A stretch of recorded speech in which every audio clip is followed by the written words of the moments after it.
जेव्हा एकनाथ शिंदे हे त्या 50-55 मिनिटाच्या बैठकीनंतर महाराष्ट्रात परत आले. दुसऱ्या दिवशीच्या बातम्या काय होत्या? केंद्रीय नेतृत्वाने फोन करून सांगितलं महाराष्ट्रामध्ये, की आपापला पक्ष आणि आपापले नेते सांभाळण्याची जबाबदारी त्या प्रादेशिक पक्षाच्या नेत्यांची. हा मेसेज होता ना एकनाथ शिंदेना सुद्धा. त्यामुळं एकनाथ शिंदेची भाजपला गरज आहे का?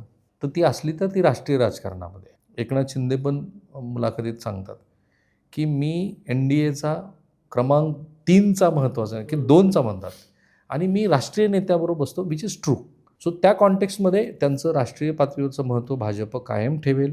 पण भाजपच्या राजकारणाचा एक अंगभूत भाग आहे, जो ओडिसापासनं ते सगळीकडचं ते मित्र बनवतात आणि त्या मित्राला संपवतात.